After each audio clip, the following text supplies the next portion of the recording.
Before I bring on tonight's guest, I've got an encounter I want to read for you.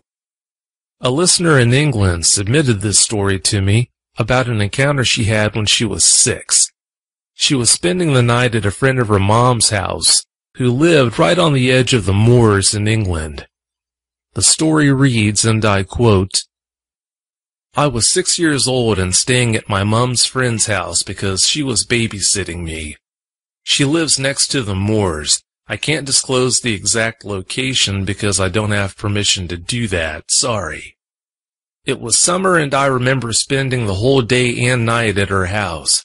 She has 2 children who are my age, so we played in the pool as well as on the slide and swing set in her huge garden all day. It was a beautiful day. I remember having a bath early that evening and then watching Alice in Wonderland in their living room with them before bed. At around 9 p.m. or so, my mom's friend took me to the spare room where I would spend the night. It was a huge room, but all that was in it was a bed and a side table with a lamp on it. The window didn't have curtains on it. I woke up early in the morning for some reason. Maybe it was because it wasn't my own bed. Anyway, everyone else was still sleeping, so I decided to look out the window. From my window, I could see a wide, grassy, open space with some woodland to the left and right. A dirt path ran right through the middle for walkers and bikers. There were lights in the garden, but they were only little garden lights, so the lighting wasn't great. I think the only reason I wound up seeing the dogman was due to the full moon. That's when I saw it. It was just there, beyond the garden. Her garden was around 40 meters in length. Behind that was the edge of the moors, which was at least 30 meters past the garden. The dogman was huge. It was down on all fours. Its head was just like what you'd expect to see on a huge wolf. Its fur seemed to be black. I could see it had pointed ears like my American Akita. Its fur looked messy to me. I couldn't see any kind of eye color or what its teeth looked like. It had canine-style back legs, but its arms were more human in appearance. It looked like it had elbows. It kind of looked like a huge wolf, but the sheer size of the head and the fact that its arms looked more human made it look different. At first, it was just sniffing the air as I was watching it. I had a side view of it at the time. It had a snout like that of a wolf, and it was elongated. That's when it stretched like a dog that just woke up from a long nap. After stretching, even though I was indoors about 70 meters away, it looked right at me, like it knew I was at the window. When it looked at me, its eyes looked dark. I didn't see any reflection. That's when it slowly went up onto 2 legs, looking right at me the whole time. It felt like it was looking right at my soul. That's the only way to describe it. Its ears twitched a little, and then it just casually walked away on 2 legs into the woodland. I didn't see a tail as it walked away, and it never looked back. It didn't seem to care that I had seen it. As it moved, it walked kind of like a person with an attitude. It might sound crazy, but it kind of moved its arms like a person, but yet had canine legs. Its shoulders were like a well-built person, but with a huge wolf face. It was muscular like someone who works out and has that perfect toned body. When it had gone into the trees, I went straight into my mom's friend's bedroom. I told them I couldn't sleep. A few weeks after I saw that dogman, my mom's friend's cat went missing. I didn't tell anyone about what I had seen that morning until I was 16. After I met my husband, I eventually told him about it. Because the image of what I saw is still in my head, I won't go out at night. Ever since my encounter, I seem to keep looking for answers for what I saw. That dogman changed my life without a doubt. It's been hard for me to deal with it. My husband and I live out in the country for his sake. We have 5 huge guard dogs and a 6-foot fence around our property. We also have guns just to make me feel safe. My husband's taught me how to defend myself, and we both practice martial arts together. The idea of ever seeing a dogman again still terrifies me. Seeing that dogman really changed how I look at things. Thank you for letting me share this with you. Keep up the good work because your radio station has helped me so much already. It really has. End of quote. Thanks for sharing that encounter with us. I'm glad to hear the show's helped you. That's what it's all about.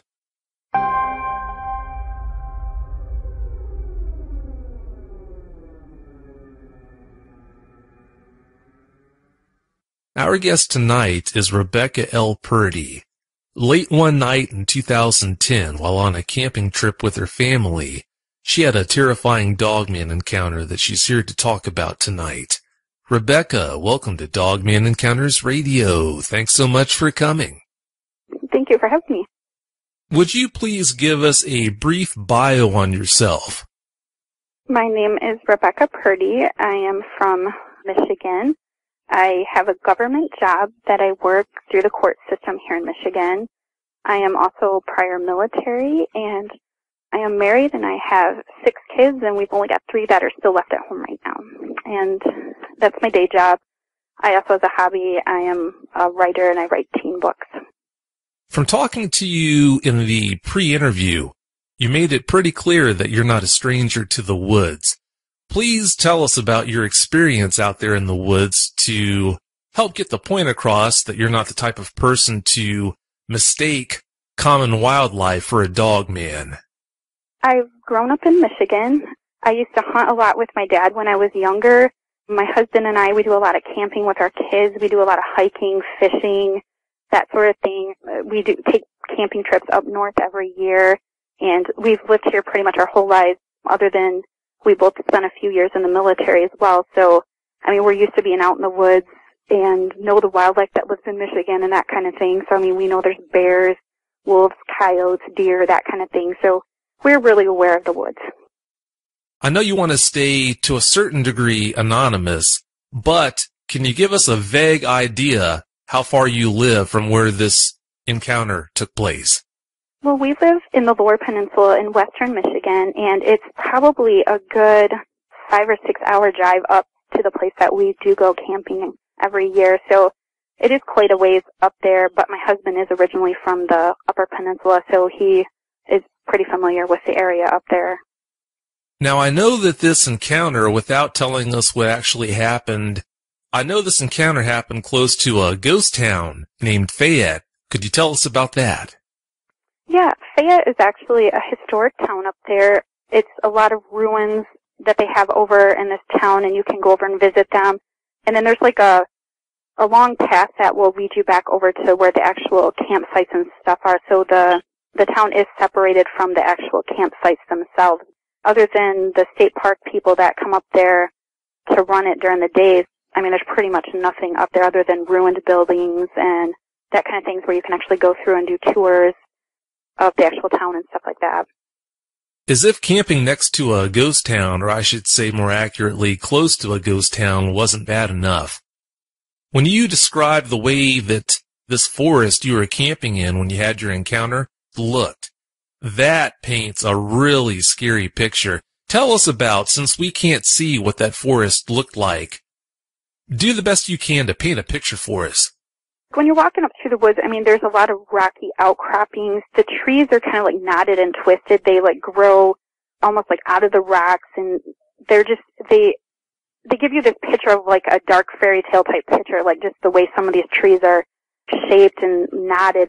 And there's some areas where you go through them and it gets, you know, pretty dark and dreary kind of setting, but there's like a lot of granite type rock outcroppings that are just coming out everywhere in the woods. And I mean, you really got to watch your step when you're trying to walk through them. But yeah, so they already give you that kind of picture of like almost like a twisted fairy tale, just to, you know, just how these trees are growing out. Have you ever seen Lord of the Rings? I have. So I'm getting the impression it looks like Fangorn Forest.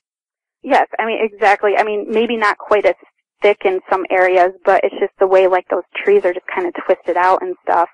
And there are like little natural walkways almost, or natural stairs that are created by some of these like granite outcroppings too. So it's just, it makes it even more almost like the Lord of the Rings, I guess you would say. Yeah, that paints a pretty creepy picture right there. Doesn't sound all that inviting. Before you actually talk about the details of the encounter, had you ever heard, or have you heard since the encounter took place, about anyone else having any other trouble like what you had at this site of the encounter that you had? No, prior to that, we really we didn't know a ton about the Dogman to begin with. I mean, my husband and I, we watch, like, Finding Bigfoot and Ghost Hunters, we think that stuff's kind of interesting, but, I mean, we never really, I guess, been believers as you would or had heard much about it. I mean, my husband had, sometimes there's little stories that you might hear, legends that you might hear about some places in northern lower Michigan, but, I mean, it wasn't something that I guess we believed in or were really going out researching kind of thing. And after it happened, I know that my husband and I both took to the internet trying to see if there was anybody else who had encounters, because at that point you kind of want that reassurance that you're not crazy and that you're not the only ones who have seen something. So I think after the fact, we really took more to the web just to kind of, see if there were other experiences out there. And I mean, there was nothing like right in that exact area that we came across. I mean, I think there was something that somebody had mentioned, the possible like Bigfoot type thing, but that was like further down, I think, on the Garden Peninsula than where we were. To address what you just said, you're definitely not crazy, and you're most certainly not the only people to experience something like this. It's hard to believe, but that's how it is. Also, from what you just said, I got the impression that since you did watch Finding Bigfoot, that you were open to the possibility of Bigfoot existing, but you didn't buy into the possibility of dogmen being a reality. Absolutely. I think it's easier to grasp, like with Bigfoot, because it could, in my mind, just be some undiscovered type ape or something like that, where I think when you think dogman, you're thinking, okay, Hollywood B-movie, werewolves. You're thinking that kind of thing where, I don't know, like, where you're apt to believe it, like vampires and stuff like that.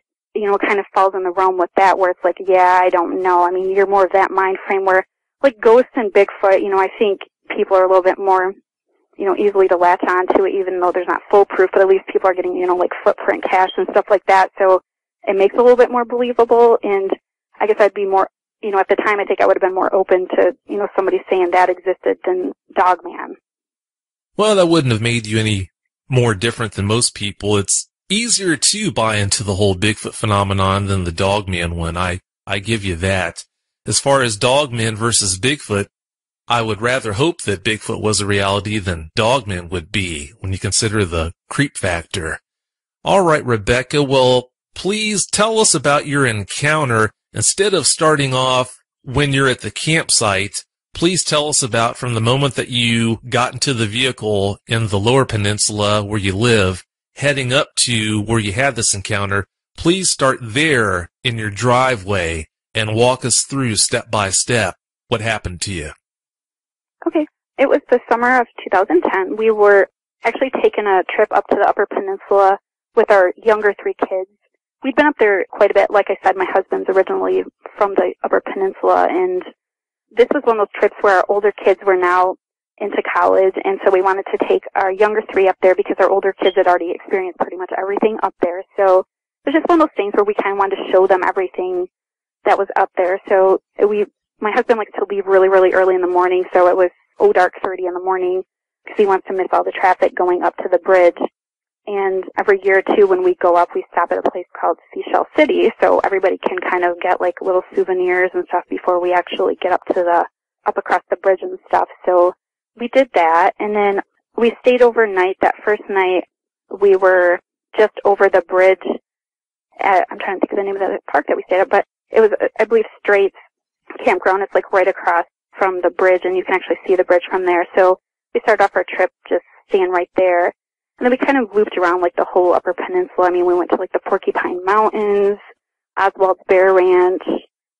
Yeah, so I mean, we went to several different places. We were trying to basically do like a different area every night or every 2 nights just so the kids could kind of get an experience of it. I know we took them up to Iron Mountain and let them go into the caves there and the old mines and stuff. You have to ride the old mine cars down and stuff like that. So we just wanted to make it, you know, a really big deal for the kids to kind of experience our home state and just see everything that there was to see here. And so one of our last stops actually on our trip was in Fayette. During the day when we first got there, we set up our tent and our campsite, and then we went over to the historical town, and we walked around there for a little while because we wanted to show the kids like all the ruins, and They have like the old houses up there from the people that used to work there. So yeah, so we did a lot of that kind of stuff. And then when we came back to our campsite, we ate dinner and then we took the kids down. It was starting to get a little bit dark out, but we wanted to take the kids down to the Lake Michigan. So, cause there's a lot of like a rocky beach down there, and there's like a lot of areas that you can sit on big rocks and stuff. We wanted to watch the sunset. And then because we do right now live a little bit closer to the city, we don't get a lot of that, the big open night skies where you can, stare up at the stars and stuff like that. So we did take the kids down, and we did stay down there until it was like after dark. And I know we had to come back up through the woods, and my husband and I both had flashlights, and I mean, you could barely see a couple feet in front of you even with the flashlights on. And I know it was hard to keep like your footing coming up through there. And so we came back and we sat around the campfire for, I don't know, probably a good hour or so, just watching the fire and talking. The kids were kind of playing around and making s'mores. And then after that, we had brought the kids over to the tent. And then at that time, we had a tent. It actually had 2 rooms in it. And so the one room, we had me, my husband, and my daughter. At the time, my daughter was, I believe she was around 9. I think 8 or 9 for this trip. And then we had my 2 sons with us as well, but they were in the attached room on the tent. When we went to bed, we had tried to get the fire out as much as you can, but as anybody who knows who goes camping a lot, you still have like those embers in there, and so, it's still kind of glowing a little bit, and, when the wind comes through, it kind of makes your fire restart again as you would. But, so we, at that point, had got everybody into the tents, and, we were laying down. We were probably in there, I would say, probably maybe 45 minutes, an hour, and the first thing we heard was like, there was like this low growl behind our tent, and like something had brushed up against the back of our tent, and my daughter was laying right next to me, and she turned to me and she was just like, "Mom, did you hear that?" I did hear it, and, I was like, okay, do I tell her I heard it? Because, I was kind of scared, and I didn't want to freak her out, but at the same time, it's like, I didn't want, her to think that she was the only one that heard it, so, I'm like, yeah, I heard it, and then I turned to my husband, I'm like, did you hear it? And he's like, yeah, but just, just be quiet and just try to go to sleep. And so I'm like, okay, something just growled, I don't know how I'm going to sleep, but I'm like, okay, yeah, we'll try to go to sleep. And then I think it was about 20 minutes after that, like, our fire outside our tent had come back to life, like that, the wind had picked up a little bit, and so, like, our flames were kind of flickering, and you could kind of see them playing off the actual side of the tent. And then, like, this is the part where it's hard to describe. It was like all of a sudden, like, this shadow, like, passed, like, outside our tent, like, over in the area, the side that our fire was on. And so, we're standing at the shadow. It was standing on 2 feet like an actual human was, and it walked up. There's like an incline behind our tent. It literally walked up the incline of the tent, and when it got there, it kind of turned a little bit, and like you could see the head. It looks like a head of, all I can see is like a wolf or a dog. I don't know. I mean, I can't even explain it. It wasn't human. That's all I can say is, the face shape, it looks like the snout of a dog, and it just kind of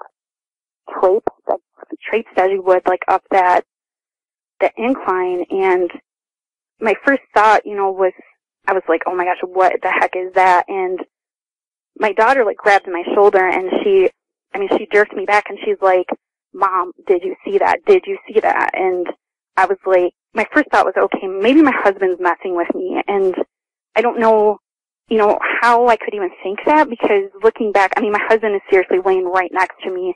But I remember just, like, whipping around, and I was like, knock it off. I'm like, just quit messing around. And my husband's laying there with his arms behind his head, propping his head up almost like he was, like, with a pillow or something.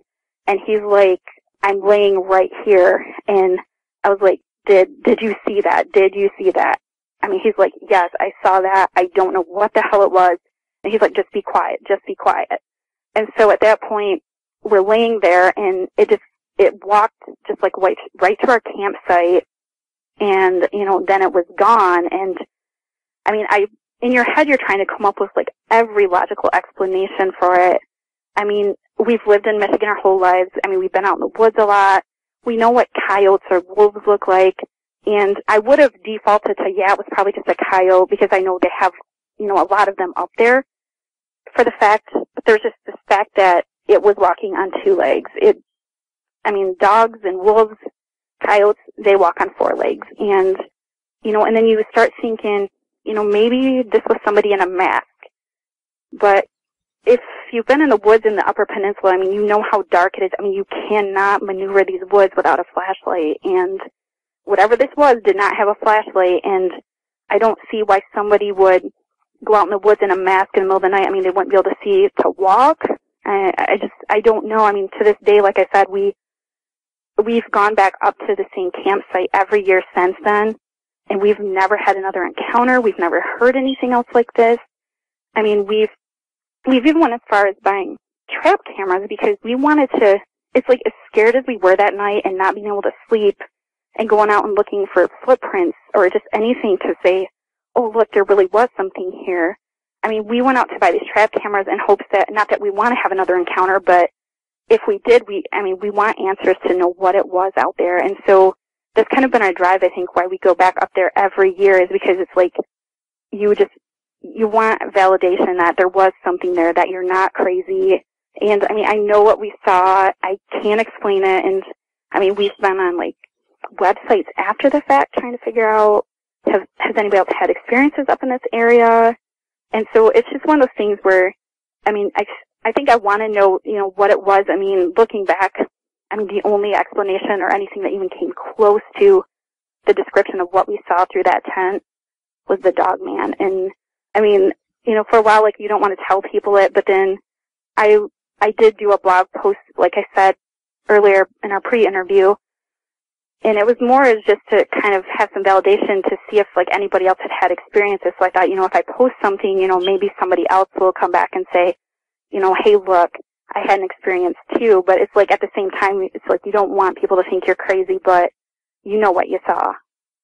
You mentioned that the dog man walked up the slope towards your tent, Rebecca.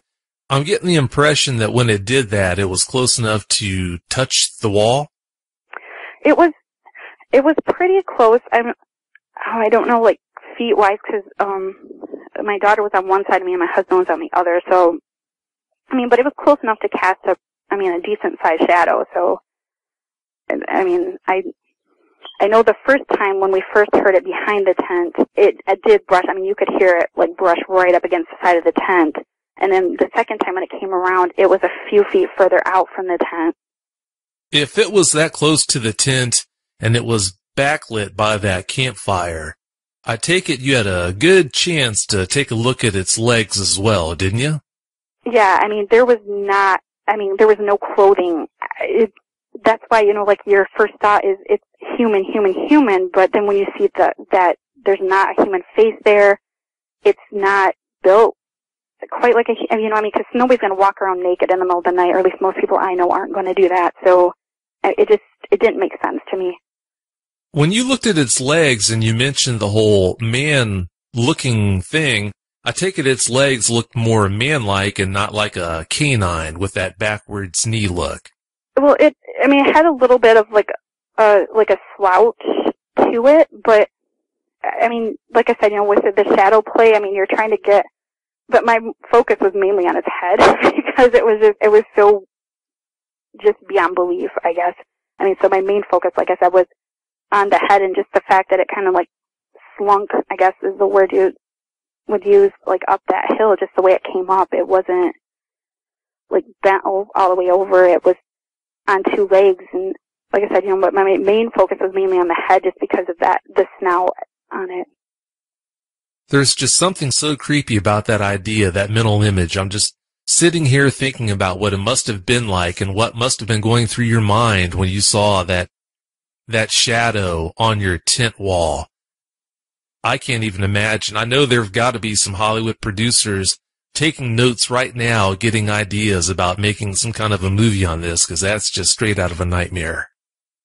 Well, and it's one of those things, too, where, you're terrified, you don't want to move. You don't want to make a noise, but, I just remember turning to my husband because I'm obviously he's the man, and you're okay, think protector, and you're turning okay, what's going on? And you're kind of hoping, okay, maybe it's not really there, and I'm just seeing things, but, you know, when you have three people all seeing the same thing and we're all freaking out about the same thing. And normally my husband's a pretty, you know, brave guy. I mean, he's prior military as well. And normally he's the one, you know, if we're going out in the woods, he'll be the one to have, you know, make sure we have a gun or a knife or something with us.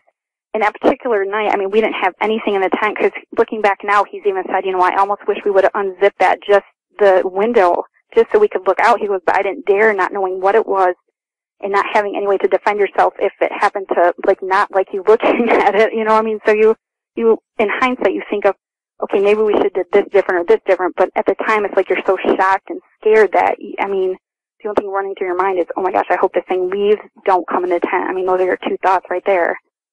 Oh, I'm so glad it didn't. I'm also glad that you did not make the mistake of opening up that window and looking out. You've got three different tiers of dogman eyewitnesses. You've got those that get the impression a dogman was around but didn't see it. You've got the people that fall into the category where they got a glimpse of one but not a very good one. And then you've got the category of people that got a good close-up and personal look. And you don't want to be in that last category. The problems just start right there at that point. Now, from what you've said, I get the impression that you didn't pack up and leave out of there as soon as the threat seemed to be gone. You, the way you've been talking, I get the impression you did all spend the night. Yeah, we ended up staying out because we'd already paid for the site, and at that time, you know, I mean, when you have 6 kids, you don't throw away extra money like if you've paid for something, you know, which looking back, I know none of us really didn't sleep that night. My 2 boys were oblivious to the whole thing. I mean, they slept through the whole thing, and so the next day, as we're talking about, because we just kept rehashing the story like the whole rest of the way home that day. I mean, we just kept talking about it because it's like trying to make sense of everything after it happens, but like that whole night though, it's like we didn't sleep. It's like you're scared, but then you're also scared, okay, if we go to pack up, is it still going to be waiting out there? So it's like you have all these things like rolling through your head, okay, so why wouldn't you run out of there? But then when you have to tear a tent down, you got 3 kids you got to pack in, you know, is it going to make more sense to just be quiet and hope it stays away, or, you know, get out there and, you know, make yourself known to it? So it's kind of one of those things where we chose the latter and just stayed put. Well, that might have been the best course of action. Maybe it was still around, and if you would have gone out and tried to break down things to pack up, maybe problems would have started. But the next morning, when you unzipped the tent to go outside, tell us about what you saw. I know you looked around after you went out. The first thing actually me and my husband did do is we walked around like our entire campsite. I mean, we walked in the area where we're pretty sure it looked like from the shadow where they'd come up at. I mean, we were looking for like footprints, claw marks. I mean, just anything to give us, I guess, some type of idea that it was actually there. I mean, we went behind our tent where the thing had brushed up against our tent. I mean, we've scoured like everything right behind our site because we were like, okay, there's got to be some proof that this was really here. That, I mean, even after all 3 of us saw it, it's like it's still unreal almost, or unbelievable, because you just don't expect stuff like that to happen. And so, like I said, you know, we really did scour the whole campsite. I mean, just looking for anything. And, I mean, we didn't find any evidence at all that there had been anything there. Considering what you saw, heard, you name it, that night, and also considering what you saw, heard, you name it, the next morning when you went out and were looking around for evidence, did you ever get the impression that maybe that one dogman wasn't alone? And that's where kind of like, I'm not sure. It's just one of those things where, because like I said, the first thing we heard was right behind the tent with the low growl and brushing against it. And then the next thing was like a little bit further over, coming from a little bit different angle. So I don't know if there could have been more than one or if it was just the one. So it's like you're looking at all those things because, you know, normally obviously I know with like wolves and coyotes, they usually will go with a pack or, you know, running around and stuff like that. But yeah, we looked around for everything. I mean, just any indication that there was just something there. And, you know, looking back, I don't know if it could have been more than one because, like I said, there was 2 different placements of where we heard or saw it. So it very well could have been more than one. Just like I said, you know, with the one thing behind the tent and the next one next to the tent. So I don't know if it was the same thing or different. Before you saw that scary shadow of the dogman on that tent wall, were there any precursors to give you a clue that something might not be right? Any strange smells, any strange sounds, anything like that? Not really. I mean, everything I think was, pretty calm. I mean, everybody was kind of settling in for the night. I mean, it was during the actual week itself, so the campground's not as busy during the actual week. So there's a lot of older people that stay up there and like campers and stuff like that, but there's also like a lot of people with younger kids that stay up. But it was actually during the week itself, so there wasn't like a ton of people up there, and everything just seemed normal and quiet. I mean, there wasn't like anything out of the ordinary that would have caught me off guard, like, I think something's going to happen kind of thing. So yeah, it was just normal. Now, in the pre-interview, Rebecca, you mentioned that you did hear a strange type of sound in the woods. I'm not clear on when exactly you heard this strange sound, but I think you know what I'm getting at. Could you tell us about that? Okay, yeah. The only other weird thing that had happened that night was at one point it sounded like it was like after, kind of, I guess, like before and then a little bit after the whole episode was like almost like a faint drum type sound. I don't know how to explain it, almost like a battle drum type sound in the woods. I don't know where it came from, and like I said, we have gone up there every year since this has happened, and we've never like heard any of these same sounds. We've never had any other experiences. I can't explain the drum sounds. I wanted to write it off as buoys, but the buoys are pretty far away, and they make more of a clingy ding type sound. It's not like, I know what drums sound like, so it was more of like a drumming, like heavy drum sound. Strange. That's very strange. Did you say that you had or had not been camping there before? The year that this happened was actually our first family vacation of camping at this actual campsite. So that was our first year we ever stayed there, and then every year after that we've returned back to Fayette.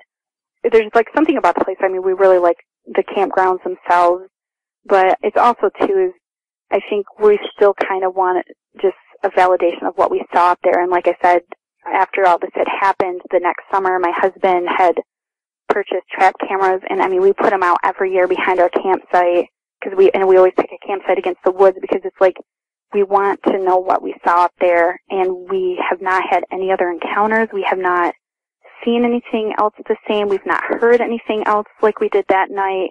And it's almost like now that you're actually prepared that something could happen, it won't happen. But when you're like least expecting it is when it happens. It's just the strangest thing. That is pretty strange. The way you talk about this place where you camped, I'm kind of on the fence here. Is that an established campsite, or is it just a place for the most part where you pitched your tent in the woods? It is an established campsite. They do have like marked out campsites. They have some that are like backed right against the woods because there's some paths in the woods that'll go right down to like, they have like two different beaches, but the one beach is pretty much like all that granite type rock and woodsy. And then other parts of it are a little less naturey, if you want to say that. So it is an established one. It doesn't have a ton of sites, though. It's not like a huge campground where you've got thousands of people or anything like that.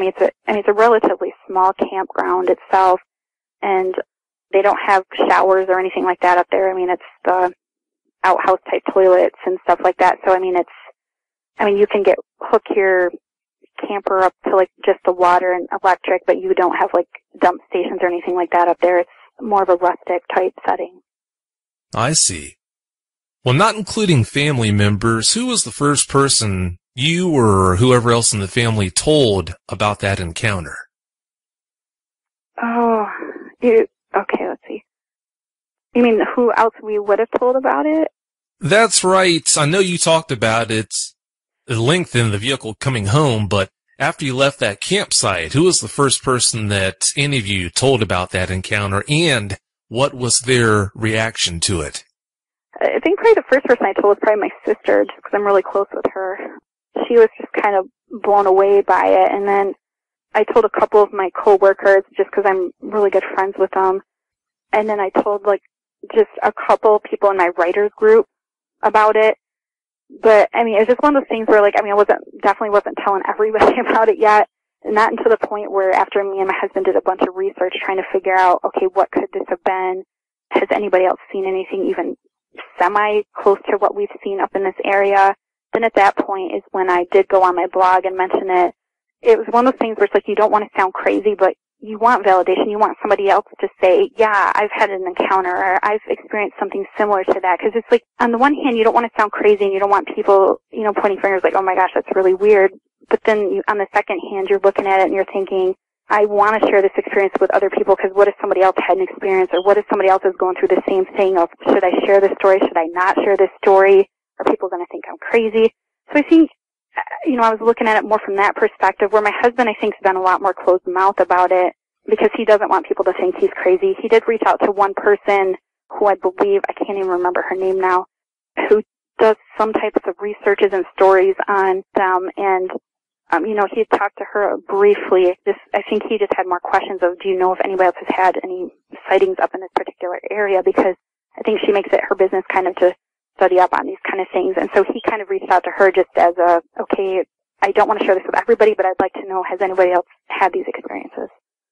The responses that you got are pretty common for people that see these things. That's what really tugs at your heartstrings, the idea that someone like you could have such a horrible experience, see something that's so terrifying. It affects people in different ways. Some people see these things and handle the trauma a lot better than others. I'm getting the impression that you handled your encounter a lot better than most, in fact. I think you did say that you do continue to go back there to camp from time to time. Yeah, we do. And like I said, I think a lot of it, we really do like the Upper Peninsula, the beauty of like the woods and just, you can go miles without seeing a house. We like that kind of life. Then again, like I said, on the other hand, it's almost like, it's not like you're trying to invite trouble in, but it's like you want to just have that validation of, okay, I just need to know what I saw. And if I see it again, maybe that will make it more real. Not that I want to be outside with it, but like if we would just have like, a picture or something just to show that, okay, yes, this is what we saw that night. Obviously we didn't get out of the tent. We're brave, but not that brave. So, we didn't obviously hop out of the tent or anything. So, I'm glad we didn't because I don't know if seeing it, on the other hand, is that going to, make me have nightmares? Am I going to be scared to go out in the woods anymore? But then, you want just like a picture or something just to show that, okay, yes, we really did see something up here, but I don't want the actual physical contact of going out there to see it. Oh, I don't blame you there. I was going to ask you, that touches on one of the questions I had for you. Do you or don't you want to have their existence proven? But it sounds like you already answered the question. Yeah, I just want to know what we saw. And I think a lot of times people are kind of scared of the unknown and they don't want to know. But on the other hand, it's like, I think it's kind of conceited as a race if we think that there's not the possibility of other things out there. Not to say that I believe like every paranormal thing is real, but when you have, something happen, you want that validation. It's like, yeah, in your heart what you saw, but to be able to freely talk about it with people and say, yeah, look, see, it is real, and look, this experience proves, that something's there. I don't know for sure, but I just know that nothing else fit the description of what we saw. And if you would have asked me a couple years prior to even having that encounter, do you believe in dogmen? I would have said, heck no. And I would have said, no, that's B-movie stuff, that's, Hollywood. After it happens, then you start looking into stuff, and then you realize, okay, some of these people have been talking about this for like centuries, legends and stuff, and then you're like, okay, these had to have stemmed from somewhere. Let me ask you about the lingering effects, Rebecca. What kind of PTSD or nightmare issues, if any, have you experienced as a result of that encounter? I think the biggest thing for me is like, it really is when we go back out camping again, is usually those first couple of nights up there, like you have a really, really, really hard time sleeping because you know what you've heard or seen before. So I think I spend a lot more time awake on our camping trips. And I don't sleep as well during our camping trips. I'm constantly, every little noise, you try to over-examine it. You try to, you're wondering, okay, what was that? What was that? And, or even in the mornings when you have to go out and start your vehicle to, and it's still dark out because I have a long commute to my day job. And so it's usually dark when I leave. So I think I'm a little more paranoid with being alone in the dark kind of thing, or if we're near woods and stuff like that. I'm a lot more paranoid about stuff like that than I probably would have been prior to this happening. So I think my biggest thing is just, especially like I said, when we're camping, I really, really have a hard time sleeping just because like every little noise, you're wondering if, okay, is this going to happen again kind of thing. I'm glad you mentioned that. I was going to ask you about how this encounter might or might not have followed you home. A lot of people think that a dogman encounter ends the moment that the dogman is out of sight. But it sure seems like dogman encounters last a lifetime. Well, and I think, too, is like once, like you said, once you have that experience, it stays with you. I mean, it's not something you're going to forget. I mean, I can remember, you know, just like every detail of that like whole night, like that camping trip, like if of Fayette, you know, being up there and staying there. It's one of those things where like you replay it in your head, you know, not just the, oh, is it real, but the, you know, that fear that you had when you did see it coming up, and then the wondering, okay, would this ever happen again, or, you know, could this happen again? And I mean, so you do replay those things over and over, and I think it's hard for people who haven't had an experience to understand that when you have something like this happen, I mean, you want, like again, you know, back to the validation, it's like you want that validation, and you can't let it go because it's like it almost becomes like an obsession, because it's like you're trying to research, you're trying to, you know, make sense of what happened to you. Along the lines of what you just said, there really is no way for anyone that hasn't seen a dogman, hasn't experienced what it's like to have one just feet away or in your presence. There's no way for someone that hasn't been through that to understand what you, Rebecca, or other dogman eyewitnesses have been through and go through back on that whole it's not over the moment the dogman leaves your presence thing. If you haven't been through it, you'll never know what it's like. And that's got to be a huge source of frustration for you. I think it is, because it's like you want to kind of talk about it, but yet you feel weird because majority, you know, 95% of the people, 99% of the people around you have no idea what you're talking about, and they think it's fake. And you know, I do have, you know, a couple of people that are like, I mean, who know me, obviously, they know I'm not the type of person that's going to, I mean, I do write and stuff, but I'm not going to make something like this up. I mean, there's just, I mean, no point in it, especially, you know, I have a government job. I mean, it would look foolish, you know, I'm like, you know what I'm saying? It's like, for me to make something like this up, it just, you know, I think that's the hardest part, is you want people to believe you. You want people to know that fear that you went through, or to know that you really did see something. And I mean, you're going to always have your believers, you're going to always have your skeptics, and you know, I was a skeptic, you know, before this. I mean, if you would have told me before this happened that the dogman was real, I would have said, no, that's a bull, I don't believe it, it's a made up story, you know, to scare kids. But, you know, after you have it, it does change you. I mean, you're looking at everything a lot different. I mean, when you walk into the woods, you're paying a lot closer attention to what's around you, that's for sure. Oh, sure, that only makes sense. You know, there are a lot of bad things. It goes without saying, there are a lot of bad things that come along with having an encounter with a dogman, but it being so hard to find someone else to relate what you went through, to relate what you're going through as a result of that encounter, the fact that it's so hard to find someone like that that's been through it too, to relate to, that's got to be one of the worst things about this. I feel for you. I really do. What is the worst thing about having had this encounter? I think it's just that it brings more of that fear. Like, I mean, 'cause like I said, you know, I love going hiking and camping and stuff. I think it just, like, again, brings more of that fear to the forefront of, you know, what could actually be in the woods. I think it gets you to that point. I mean, I'm at least lucky in the part where, you know, my husband and daughter, you know, had the experience with me. So, I mean, in that aspect, I at least have some people to talk to it about. But again, you know, I think the biggest fear for, you know, at least me, is just, you know, sometimes wondering or being a little bit more fearful of going into the woods, and, you know, those first couple nights on the camping trip of, you know, reliving the, okay, this happened a few years ago when we were here, is it going to happen again? So I think that's probably like the biggest thing I would have to say. Well, that makes sense. You are an author, Rebecca. Please talk about your favorite books that you've written so that the listeners can go out there and buy these great books? Okay, yeah, actually, I write for young adults and teens.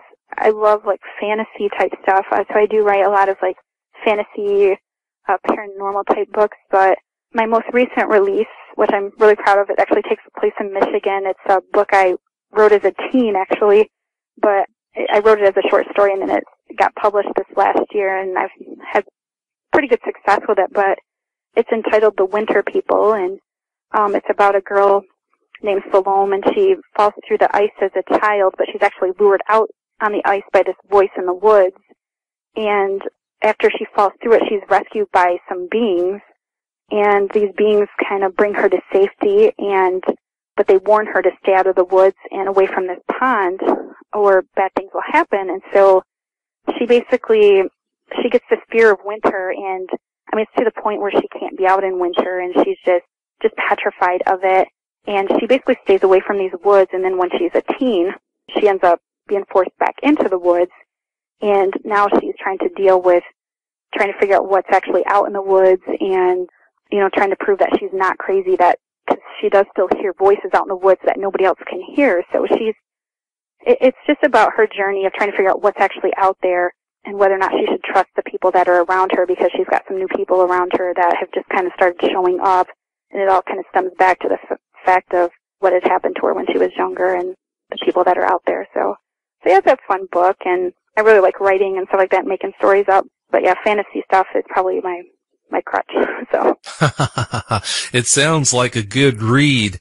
I know that you've got a blog. Will listeners be able to not only read your blog, but get access, be able to buy your books from visiting your blog?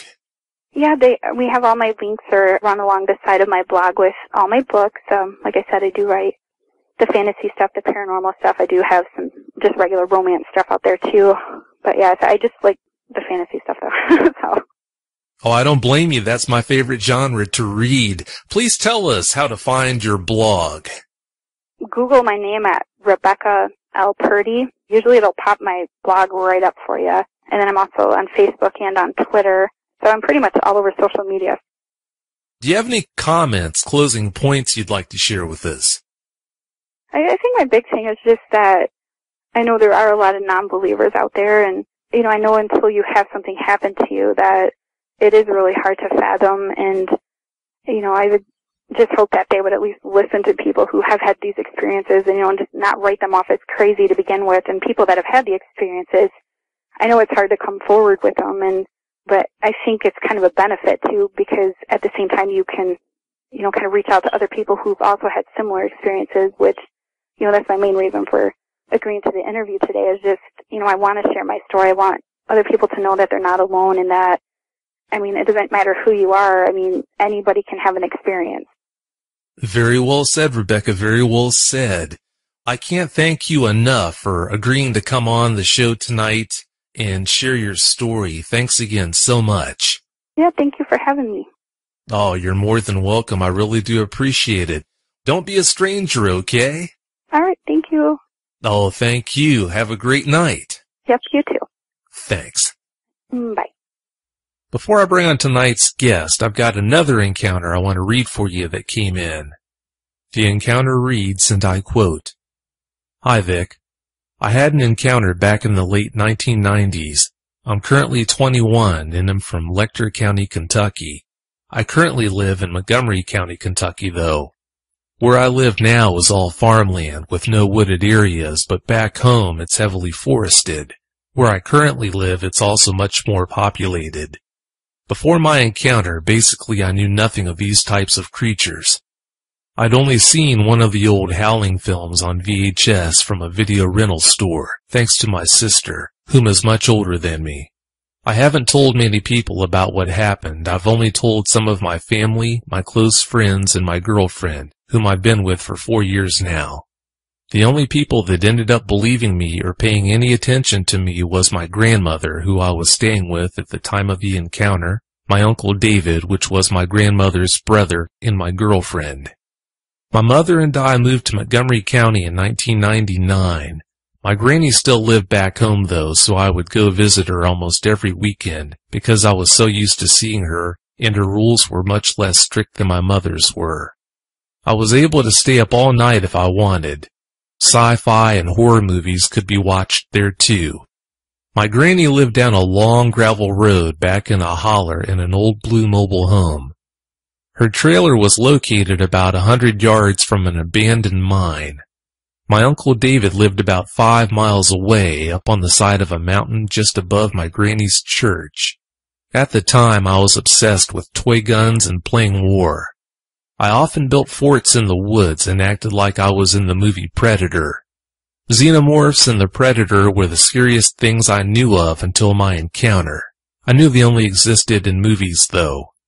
My Uncle Michael lives in Knoxville, Tennessee, and would often bring my cousin Joshua up so he could hang out with me. Josh and I were closer than brothers. My granny would take us into the woods a lot, where we would play war, go on long hikes, and play by the old mine. Sometimes we would hear weird noises coming from the mine, but my granny would just assure us that it was just the empty echoes of the mine playing tricks on us. Being kids, we listened to her. She was probably right, but there was just something about being underground in total darkness that freaked me out. It still makes me uneasy to this day. David would come spend time with us a lot, too. He was at my granny's house a lot. He would cut her grass, take care of her old car, and help with anything else she wasn't able to do for herself.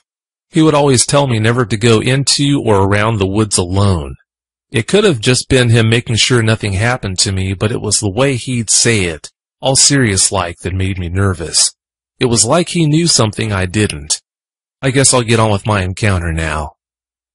It was a Friday night. My granny and I had just gotten back from Jackson, Kentucky, where she met my mother and me to pick me up. It was around 8 p.m. when we got back to my granny's house. On the way back, we stopped at Magic Mart, where my granny bought me a new toy M16, which I was very excited about. After we got back to her house, I took my bath while she made dinner. After my bath, we both ate and she got ready for bed. She wanted to be well rested because she had something to do with some of her church people the next morning. As usual, David was coming over to watch me while she was gone. So when Granny would go to bed, I would stay up very late into the a.m. watching movies and playing with my toy guns. I remember getting scared of something I had seen on the movie I was watching. Because of that, I went to make sure the doors were locked. The front one was locked as usual since it was never used. The back door was unlocked though, so I deadbolted it and turned the knob lock. The living room was located on the opposite side of the trailer from my granny's bedroom, and there was a big window in her hallway just before the back door, which was just out and to the left of Granny's bedroom. After staying up so late, I was starting to get tired. I think it was around 3 a.m. when I decided to turn in. It was my least favorite time of the night because I would have to turn the TV and all the lights off. Then I'd have to walk down the hallway by that window to go to bed. As I was walking down the hallway, I was almost to the back door when I heard a loud thump near or on the door. The door had a spring hinge on it that would pull it closed when it was opened. That spring on the door was swinging back and forth from the thump. I stopped dead in my tracks and got down on the floor. I could hear something breathing very heavily. Whatever it was sounded out of breath, like it had been running a long distance. I stayed on the floor for what felt like forever. What happened next still gives me chill bumps to this day. I heard her old wooden steps creak, and then the doorknob started turning back and forth furiously. Something was trying to open the door. I didn't waste any time getting up. I ran to my granny's room, slung the door open, and started yelling, screaming, and crying. She rose up fast and took me into her arms. I told her what had happened, and she called David right away. He said he would be there in a few minutes. My granny asked me to walk into the hallway with her to look out the window to see if there was a car out there or see who it was. My granny's trailer had a light mounted on the side of it since there were no street lights. It would only light up the area very dimly. We walked to the back door and the knob was no longer being turned. Then we walked over to the window and that's when I saw it. It was at the end of the driveway with its back to us. It was about 7 feet tall, covered in pitch black hair and walking slowly away. I screamed in fear, and right then it turned its head halfway around. I couldn't see facial features, but I could tell by its outline that it had a snout. My granny grabbed me and asked me what was wrong. I kept saying, "There's a monster, there's a monster. Didn't you see it?" She took us both back to her bedroom, where we waited until David got there. It felt like it took forever. He finally got there and said he'd stay the night. After finally calming down, I fell asleep. My granny ended up staying home the next day. I don't know that anything else happened that night, but I do remember David complaining about not being able to go back to sleep. That was the last weekend I went to my granny's house. About 6 months later, she ended up moving to Knoxville, Tennessee with my Uncle Michael due to her financial problems. Part of the reason I don't share this a lot is because I don't want to be called crazy or a liar. I've researched sightings in that area, but was only able to turn up a few Sasquatch sightings. I know that I saw something, and to this day I've got a phobia of windows at night. I have to have blinds or covers of some sort on my windows. I'd say that I'd seen a Sasquatch, but I did notice the snout, so that makes me think Dogman. What scares me the most is that it was trying to get in, which indicates it was up to no good. Thanks for reading my encounter and all of your hard work on the show. Keep up the great work. Daniel Depew. End of quote. Daniel, I don't think you're crazy, and I don't think you're a liar. I think you saw what you thought you saw. Thanks so much for sharing your encounter, buddy. I really appreciate it.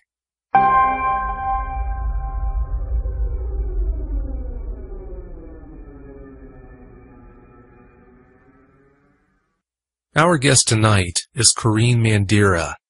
Corrine, welcome to Dogman Encounters Radio. Thanks so much for coming. Hello, Vic. Thanks so much for having me on your show. Well, thanks for being here. Glad to have you. Corrine, if you don't mind, please give us a brief bio on yourself. My name is Corrine Mandira. I'm a licensed therapeutic massage therapist.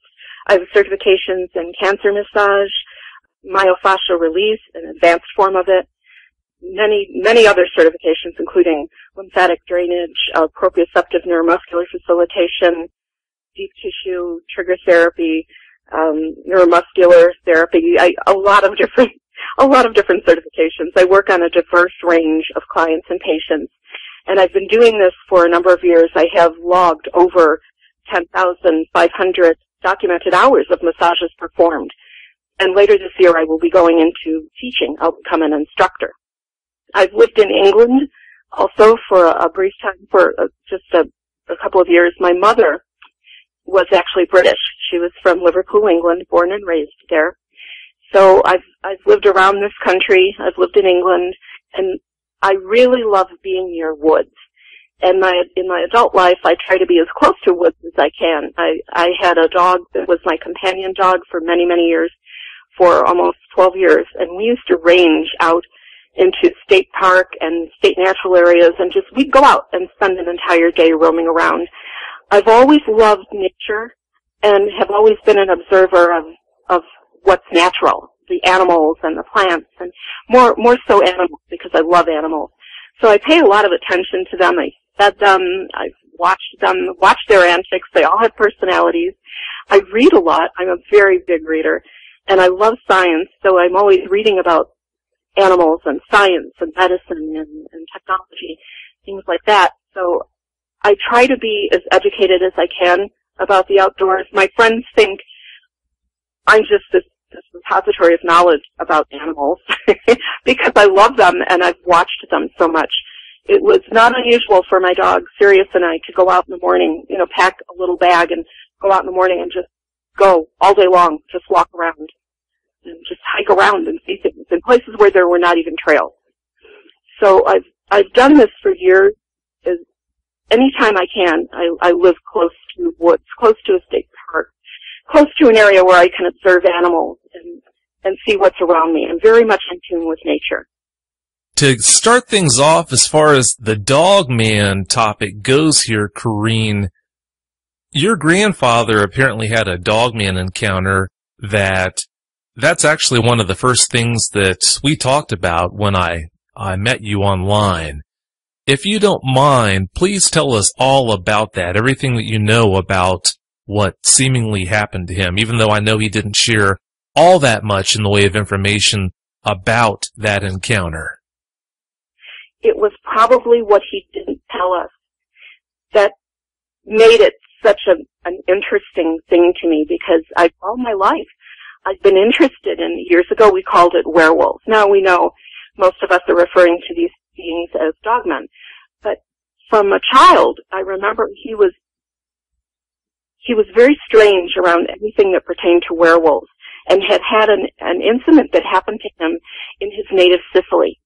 We were told that he had an experience with a werewolf in Sicily. And of course my brother and I, over the years, we'd say, "Oh, come on, Grandpa, please tell us. We won't laugh. Please tell us." And he would say, "No, I don't want to talk about it." He would get very upset, and my grandmother would yell at us and chase us away.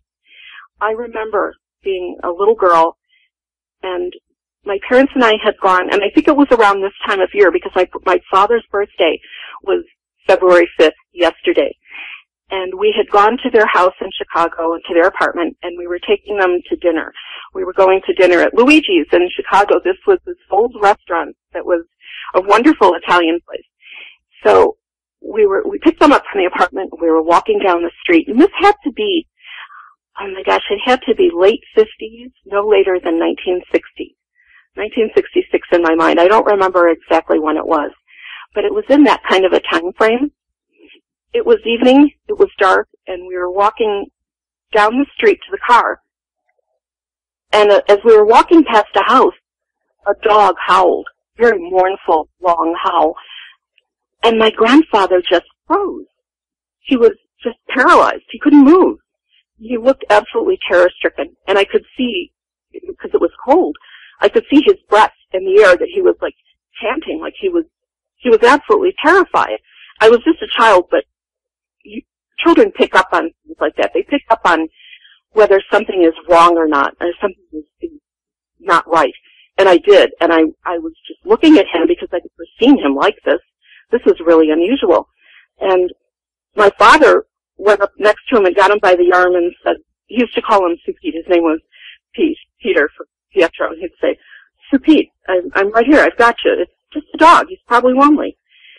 And my mother, in her lovely British accent, went on to the other side and she said, "No, it's okay, Daddy. We've got you. Nothing to be afraid of. It's just a lonely doggy. The car is right there. See?" And they had to take him by the arm and walk him, literally move him to the car. It wasn't that far. It was right there on the street. But he was incapable of moving, and they had to literally move him to the car. Got into the car. My grandmother was behind him, and she had her hand on his back, saying, "It's okay, it's okay." We got into the car, and I'm like, glued to what's going on. I can't believe this is so strange. And I looked at my grandfather, and he was like breathing in deep, gasping breaths and tears on his face. And my grandmother gave him a handkerchief, and he was so upset, so terribly upset, just from hearing a dog howl. And I thought that was the most unusual thing, and that really stuck with me. And there were times, like for instance, even years after that, my brother and I would be watching a show called Creature Features. I think it was on Friday nights. It was just horror stories. A lot of them were old movies, but we loved it. We ate that stuff up. And we were watching The Wolfman, and we had been waiting for this movie to come on because we loved it. It was the old Lon Chaney, the Wolfman. Well, my grandparents were coming, and my father ran over to us and said, "Shut that off. You cannot watch that here. Grandpa's coming. You need to turn the channel, change the channel." So we had to change it. We were upset because we'd been waiting to watch this show. We couldn't have anything pertaining to werewolf on TV if he was coming over. And I tried later on asking my father, "What did he experience? Did he ever tell you?" And my father said, "No, he will never talk about it. He won't tell Grandma. He won't tell me." And when we would ask him, he would say, "Stop. I don't want to talk about this. I know they exist because I saw it myself. And I don't want to talk about it. I want to try to forget it. I want my whole life to just forget it." And he wouldn't speak of it. He was from Marsala, Sicily. It's on the coast. At that time, of course, many, many years ago, it was a lot less urban. There was, I'm sure, a lot less city and much more countryside. And I know my father had told me it had happened out in the countryside. So this wasn't something that was in the city. It was out in the countryside where they had lived. They had a small vineyard and they grew things. They were not rich at all. But I do know this, that after this incident supposedly happened, my grandfather emigrated to this country and joined the army and went to war. He fought in World War I. He lied about his age and joined the army and got as far away from it as he could. So that was really something that stuck with us. Now, years later, my father died, and my mother died. After my grandfather had died, my father, then my mother. And when I was going through everything in the house, cleaning through everything and renovating and trying to sort things out, I found a pistol that was my grandfather's that he had given to my father. And it was just a small little gun, and it was very beautiful. It looked like it was engraved or embossed. I don't know much about guns, but it was a beautiful little gun. And I remember there were 5 bullets. So I had a silver polishing cloth, and I was sitting there looking at this gun. It was not loaded, and I was picking up the bullets and looking at them, and 3 of them looked different than the other 2, and I was polishing them with the cloth. I polished 1 bullet, and it really didn't do that much. And then I picked up the second bullet and rubbed it with the cloth, and it shined up a lot more. And I proceeded to just keep polishing it, and I realized 2 of these bullets were silver. And I thought, oh my gosh, this man was so terrified his whole life, died in his 70s, and was so terrified of this that he actually had a couple of silver bullets, which in his mind, it may have been just folklore, but he was trying to do whatever he could. He was so terrified, even in this country, it stuck with him that hard that he would do such a thing. We never knew about this. We never spoke about it. I don't know if my father was aware of it or if he just never said anything, but it just struck me so long after the fact that here was this gun with 2 silver bullets. Whether it would have worked or not wasn't the point. It was that he was so frightened his whole life that he would have such a thing. So that launched me on my whole path of being interested in dogmen, werewolves, and over the years I've come to think these are not the Hollywood versions of people that turn into animals. They're something else. And I just spend a lot of time reading and listening to interviews and trying to find out more about them because I've been so interested my whole life. Doing the math, it sounds like for over 50 years he was haunted by this encounter that he had. He was. It never left him. He was always afraid of it. And I understand now because I do have certifications that enable me to work with people with PTSD, depression, anxiety disorders, and bipolar, ADHD, different disorders like that. And over the years, I understand he had something very similar to a form of PTSD, that incident. So whatever it was pretty horrifying to him as a teenager. Oh, it must have been. When people encounter these things, it's only natural that an encounter is going to affect any given person in a different way.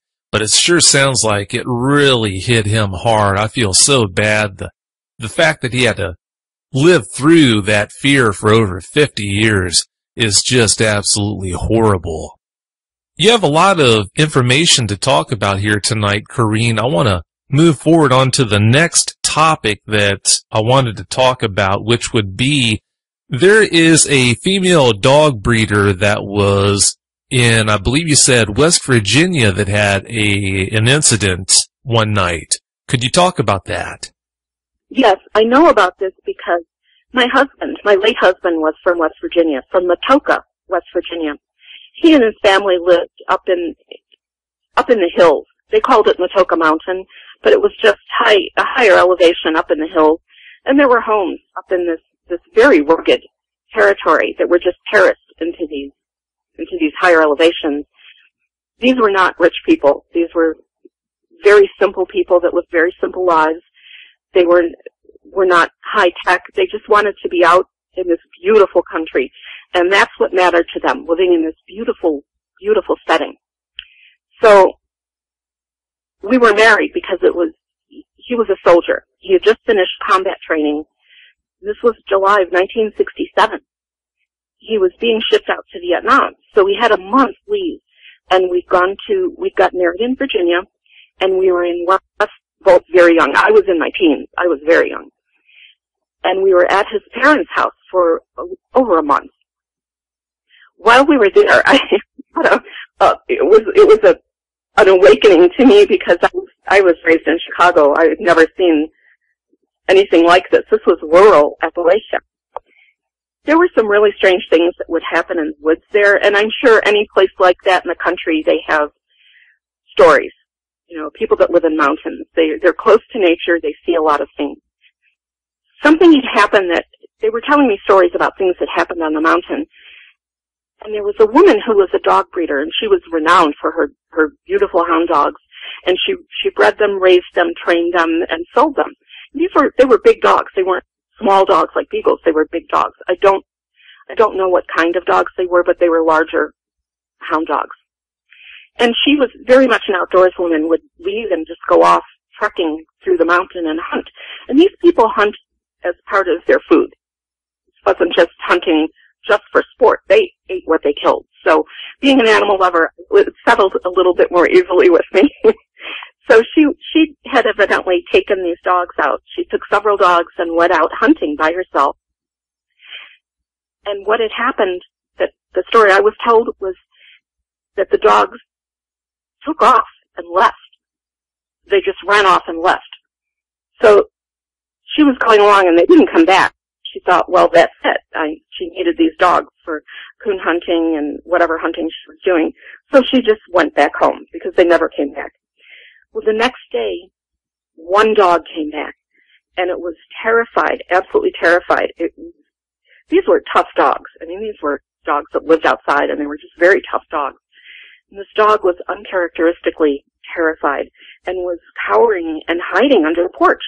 And she thought, what on earth has happened? So she got a friend, and they went out. They took more dogs, and they went out looking for her dogs, and they found them. And unfortunately, these dogs had been ripped apart. I mean, they were just literally ripped apart. They were strewn about an area.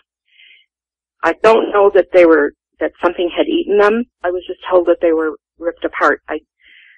It was just such a horrifying story to hear, being a dog lover and an animal lover. And I said, well, what would do that? And they said, well, a bear might. There's not many bear here. We've hunted them so much. They said, it's the panther. Everything got blamed on a supposed black panther that lived in the woods. And I said, a panther, because that didn't make sense to me. I knew this wasn't a habitat for a black panther, which is actually a melanistic leopard, a leopard with black pigmentation. They actually do have spots. You just don't see them. It's because the overall coloration is so dark that it appears black. And I thought, well, this isn't that kind of a place where a leopard would live. And I said that, and they said, no, it's a black panther. We've seen it. People here have seen it. And then I pushed for more information on that. Well, what have you seen? I said, well, it's just a big black shape, and it's fast. It's very fast. So they'd never really seen detail, but they blamed it all on this legendary black panther. They told me some more stories, that people had seen it, and I still was not convinced. They told me another story about a man that lived on the mountain farther over, and some of these houses were like a mile apart. And this man would take his horse. He would ride his horse into town, and he'd go to town and do his business and go to the bar and have some drinks and ride his horse back home. The trail up the mountain was forbidding. It was nothing more than just a couple of tracks in the road. Driving up was terrifying because you drive up this little rutted path, and on the right side it was just a drop straight down. So it was really scary going up. If another car had approached you coming the other way, you would have to back up all the way back down. So fortunately there was not much traffic on this road, but this man would ride his horse back and forth to town. Evidently one night he was riding back And the horse, at one point in the road, became very skittish and nervous. And he had to control his horse. The horse wanted to bolt and was jumping around. And he was controlling the horse, and he didn't know what was going on. And then he heard something behind them, something heavy. It sounded like something heavy hit the ground behind him. And the horse screamed and kicked and took off and ran all the way home. Well, they got back to his house, and he took the horse into the barn and was taking the saddle off and was looking at the horse, and he found gouges, deep gouges on the horse's flank. And they blamed, of course, the panther. I don't think they knew what else to blame for these things, and that was the scapegoat. The panther was the scapegoat. So that was kind of an unusual thing. This poor horse was absolutely terrified. Another thing had happened that made me believe something really strange was going on. My husband's family was very large. There were 19 children in his family. So a lot of the families in Appalachia have many kids. He and his 19-year-old brother, my husband was about 21 at the time, his 19-year-old brother and two of the younger brothers, and I think they were around 11 and 13, the two younger brothers, had gone out on a hunting trip. They were going out not just to hunt, they were going out to have fun. They took, they packed a lot of stuff with them. They had food, things to drink. So they took off late afternoon, and they were going out. Some of the areas around them were just so beautiful. There were beautiful ravines and deep gorges and high ridges and hollers. They called them hollers, hollows, depressions in the hillsides, in the mountains that were just thick with brambles and branches and so overgrown that they told me even in the wintertime you wouldn't see snow inside because it was so heavily overgrown. And a lot of the small animals would live in there because you couldn't get in there. So there were all of these different places on the mountain to be able to go past and look at. So they were going out and having a good time. And then they were going to be coon hunting later on that night. So they took dogs with them. They had hunting dogs too. They took off and they were gone. Well, it was close to midnight when they came flying back to the house. There was an area around the house that was kind of grassy, and then there was a big cornfield that ranged quite a ways back. I'm very bad with numbers, but how many feet or meters or yards, I don't know. But there was a big cornfield that went quite far back, and then the tree line with the woods that became progressively deeper. This was deep woods at that time.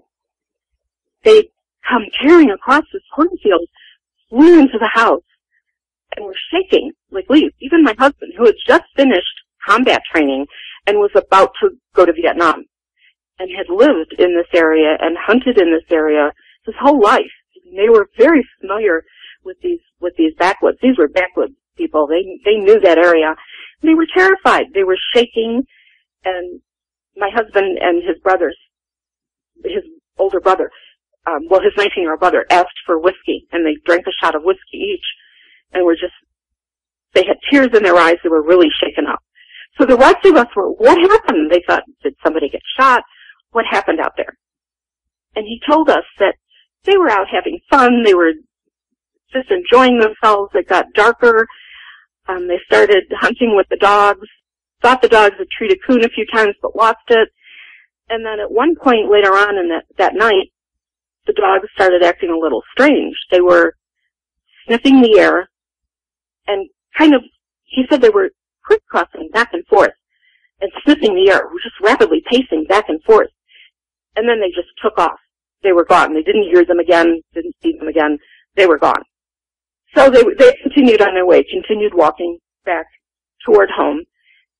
And my husband noticed he was hearing something around the perimeter of where this little group was walking, single file.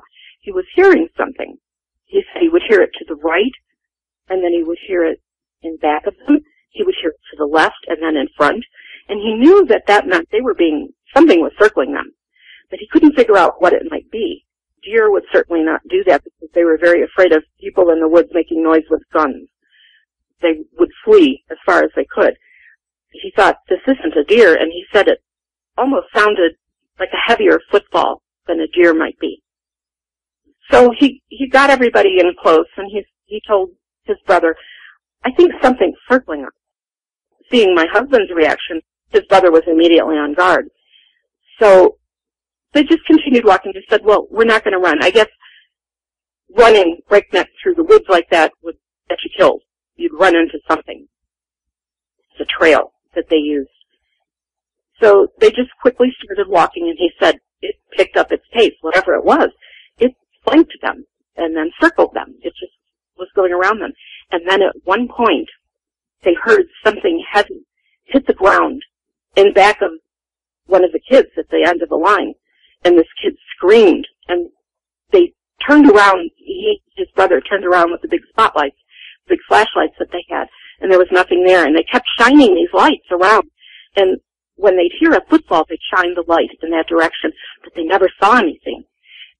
So they put the two kids in the middle, and my husband was in front, and his brother was at the rear. And they said, all right, we're just going to go very quickly. We're not going to run. Nobody run. We're just going to go right home. This is it. So they started going as quickly as they could, and this thing kept circling them. Now, by this time, my husband said he felt a very, very bad feeling. He couldn't explain it. He didn't know what this was, but it was not a good feeling. So they made it all the way to the edge of the woods and then ran through the cornfield. It was quite light. I don't know that there was a full moon, but it was a bright moon. And anybody that's been out in a rural area knows that the moon and starlight can be so bright it actually illuminates the ground. So they were able to see quite a bit. They broke through the tree line and just tore across this cornfield as fast as they could into the house. And it left them at that point. It never went into the cornfield. It left them at that point. So they got into the house and they were very shaken up. And of course they blamed it on cancer. I think that was just what they used to say because they had no other idea as to what it was. Nobody had ever reported that I knew of anything bipedal. It was just a black shape that they saw, evidently on floors. So they thought it was this black panther. That freaked them out so much. I'd never seen my husband look like that. And they were so freaked out, the kids were crying, and even my husband had tears in his eyes. And he was certainly used to that country and was ready to go fight in Vietnam, and this shook him up. So that's something that really stuck with me all these years. Considering the fact that you know as much about animals as you do, I'm sure you already knew that MO of circling them, making all that noise in the woods as it went around them out there, that does not mesh with behavior you would expect to see from either a jaguar or a mountain lion. The thing that really hit home was at a couple of points he fired his gun. He shot out into the darkness where he was hearing this noise because he was saying, whoever you are, you better come out because you're going to get shot. Nobody responded, and he fired his gun in that direction.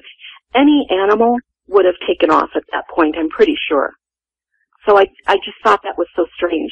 There was something else that had happened in that time that I was down there.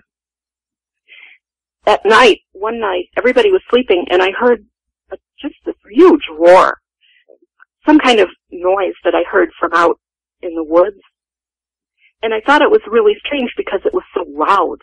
I mean, I've heard a lot of strange noises coming from outside. I've lived near state parks, lived on 24 acres of land that bordered a state park in the state natural area. Many deer, fox, all kinds of animals, even timber wolves that came south in the winter from Wisconsin and that would follow the whitetail down and then go back up or go somewhere after winter. I've heard a lot of animals, and I know that foxes can sometimes sound so strange. They don't even sound like what you think a fox would sound like. And even deer make the most bizarre noises, especially in mating season. I've heard some strange noises from animals, and they don't scare me because I know this is normal. This is just their vocalizations. It's nothing strange. But this was so strange because it was so loud. Because normally when you hear animals in the wilderness like that outside, they're not that loud. The volume, the pitch is not that loud. This was loud, and it almost sounded like it's difficult to describe, as if you blended several different animal sounds into one. I've thought about this over the years, and it may very well be because this terrain was so varied. There were ridges and gorges and ravines and hollers. There were all of these different topographical features. So it might have just been the way the sound carried from wherever it was that just made it sound like that. I've thought about that. I don't know what this could have been. And I told my husband the next day, and his family just started laughing, and they said, "Oh, it was probably the panther." Oh boy, the panther again. Poor panther got blamed for everything. The probably non-existent panther got blamed for everything. Well, you know how it is, Corrine. If you don't know how to explain something, then why not just blame it on something that's easy to blame it on? Another thing to consider, there are going to be quite a few people listening to this that are going to say, oh, it must have just been a black cougar. Case closed. Well, from what I know, I think there have been less than 4 confirmed cases in the history of the United States of melanistic cougars, in other words, ever being documented. And one important thing to know about those black cougars is, unlike a melanistic jaguar, i.e. a black panther, a melanistic cougar, for whatever reason, still has a lighter shaded belly. You'll see a dark back and rest of the body, whereas the belly, the underside, will still be noticeably light in color. If it was a black cougar out there that these people were seeing, I can't see how they wouldn't, in all the times they supposedly had seen this thing, I can't see them missing the fact that it had a white belly. Also, I've done volunteer work with big cats in Sharon, Wisconsin. I live in far northern Illinois. Just over the border in Sharon, Wisconsin, there's a true sanctuary for rescued big cats. These are cougars, tigers, lions. They had some leopards there also. One black panther that I saw. And I did volunteer work there. I've cleaned their pens. I've fed them. Years ago, at that time, I was able with some of them to actually, they would come up and rub against this heavy chain link, and I was even actually able to scratch them and scratch their heads. They've gotten very cautious with that because of incidents that have happened in other places in the United States, so they don't allow volunteers to do this anymore. But I was one of the volunteers that was able to do that. You had to be fast because if they turn their head quickly, just the sharpness of their fangs could sever fingers. So we were always very cautious. But these were amazing animals that had been at the end of the line. They were near death, many of them, when they were rescued and brought there. And the people who run this shelter, it's truly a shelter. Their whole lives are devoted to taking care of these animals. And I was around cougars quite a bit at that point, and I would think back to the story that my husband told me. And I know that the size of what they were describing didn't mesh either. And I know that leopards, and even leopards, leopards, panthers, same animal, really don't get to be as big as they were describing. They were describing something that was large. They'll range anywhere from maybe 70 to 170 pounds, kind of like a mastiff-sized dog, when they get bigger. And their lifespan doesn't ring true either because they have these stories going on for many, many years, decades, about these panthers. Unless there was a breeding population, which is very hard to believe, I don't see how a panther would be that long-lived, because in the wild, they would live at the most maybe 15, 16, 17 years tops. That's a long life. In captivity, they would live that long. I don't think they would live long enough to be seen by the generations of people that were seeing them. My husband, unfortunately, he made it back from Vietnam, but he died very young. He was killed in a car accident when he was 26. So I didn't have the ability to keep talking to him about these stories and to learn more about them, because I would have liked to. The war interrupted a lot of things. We didn't really have the chance to talk much about this in the years that followed that, or I certainly would have asked him a lot more about it. But it's just nothing about the story about the Black Panther really made sense to me. So I really don't know. And I have no idea what it was that I heard that night. As I said, it might have just been just a weird echo and reverberation of noise with all that different topography, the way the land was there. It can really change how you hear things, what you hear. Sound changes in different situations, in different geological features or fog. All of those things can change what sound is like to you. So I really don't know what that was. I can't say it was a dogman or anything else because I had no idea. You make really good points, as always. It's pretty doubtful that it could have been a black panther. It sure does make you wonder. There's another incident that we talked about involving Native American elders that came over to your house one day. Could you talk about that? I was friends with a couple that were Native American. He was Mohican. He said, I'm Mohican, but I'm not the last one. I won't say their names for privacy. He has since passed away. And she was Oneida, of the Oneida Nation. He was a very talented artist, and some of his work is actually displayed in the Smithsonian Institute. And she was a Native American that did the most magnificent, exquisite beadwork, made beautiful dresses, deerskin dresses with intricate beadwork. And she taught dance, Native American dance, beautiful dance. She was actually a wonderful woman, a very beautiful woman. And they had come to my house and done a blessing, a beautiful ceremony, a cleansing with sage. And we had many conversations about things. And I had always questions about werewolves, what these things were. And I'd ask her one time, what do you believe about these things? We had many conversations about nature and the wilds and things like that. And I'd asked her, what's the Native American belief about this? And she said, well, we don't believe in werewolves the same way you do. We believe in two different things. They're two different creatures altogether. Two different beings. I'm sorry, she didn't say creature, she said beings. She said a skinwalker is something different, and we don't really talk about that. And what you think of as a werewolf is a different kind of being, and we don't really discuss that with people outside of the nation, outside of our nation. And she told me, she said, I'll tell you this, and then I'll let it go. We won't talk about this again. She had been on a religious retreat. The nation that they belonged to was Menominee, up around Stockbridge, Wisconsin, and the tribe had actually built them housing so that they could come up there and be tribal elders and live and teach and be an active part of that community because they were so valued.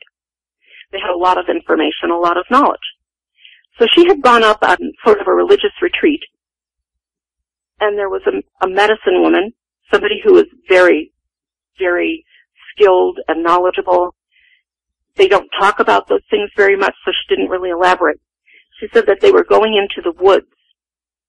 She didn't tell me why or what the purpose was. She said, I can't tell you much about it, but we were going into the woods and we had to prepare ourselves for this. And we were told by this medicine woman, you need to keep your focus. We're going deep into the woods. We'll be there all night. And you must not allow yourselves to be distracted by what you see or what you hear. And you must maintain your focus and not allow any distraction. You must not pay this any attention. Do not pay these things any attention. Well, she didn't elaborate as to what they were saying, but we were talking about werewolves.